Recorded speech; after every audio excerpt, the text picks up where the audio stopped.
Eaglebrox with the Federation News Service. I'm interviewing Captain Kirk about his recent mission. Welcome, Captain Kirk. What can you tell me about your recent mission? My mission was called the Kobayashi Maru, and it's covered in my With the report Federation by News Service. Julia Eklar by Pocket Books, published Stardate 1989. My first question is, what were the circumstances of the mission? Me and my crew were investigating the disappearance of the Van Katzen research group on the planet of Hoenn 7. Me and a few crew members went in a shuttlecraft to the planet. While we were passing through one of the many asteroids fields, we were hit by a gravimetric mine. Mm. This completely knocked out all of our propulsion and communications transmissions. So we were stuck and we couldn't budge 1 inch. Hmm. So you were stuck in space. What did you do to pass the time? We told stories, mostly about the Kobayashi Maru, hence the name of the report. Could you tell me more about this story, the Kobayashi Maru? I'll tell you my story about it. I was a young command student, a cadet, at the academy. I was in my second year, I believe. All the command cadets took this test called the Kobayashi Maru. It was impossible to win. So, I boarded the simulator, and the name of the ship was the USS Potemkin. The Kobayashi Maru, a freighter, had drifted across the neutral zone and into Klingon territory.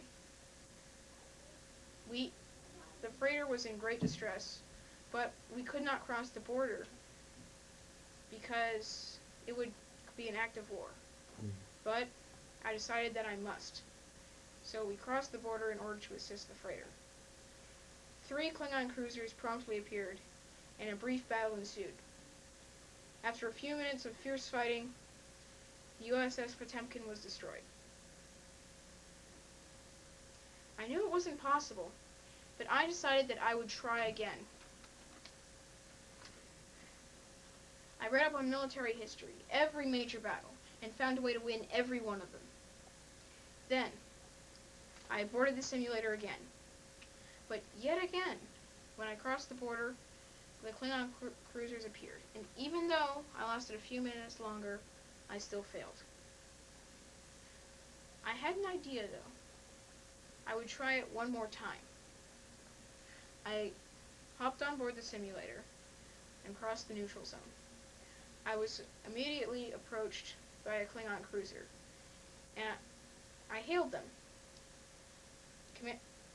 The response was, "This is Commander Kozar of the Klingon ship Kiem. I declare war." I said, "This is Captain Kirk of the USS Potemkin." Kozar immediately straightened and said, "The Captain Kirk? The one and only."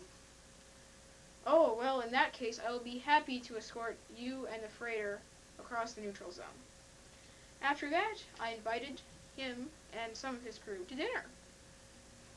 I had beaten the unbeatable simulation. Well, that was quite a tale to share while all of you were floating in space. So, what else happened besides telling tales on that mission?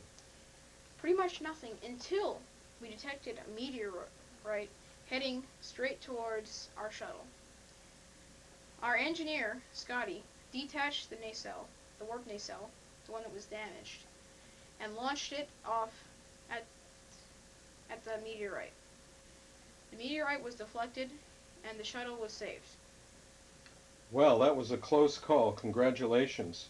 Did you think you were going to survive? Well, to say up until the end when we were rescued by the Enterprise, I had to think no. And how were you rescued by the Enterprise? We turned our radio receiver. Remember, only our transmitter was broken. We turned it into a miniature black hole, absorbing all radiation.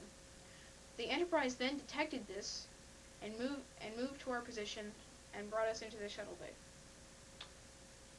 It sounds like you returned safely. What happened after you returned to the Enterprise? Reports, reports, and reports. Well, that must, so it's a mixture of excitement and paperwork for Starfleet officers. Thank you very much for the interview, Captain Kirk. This is Zaphod Beeblebrox reporting for the Federation News Service.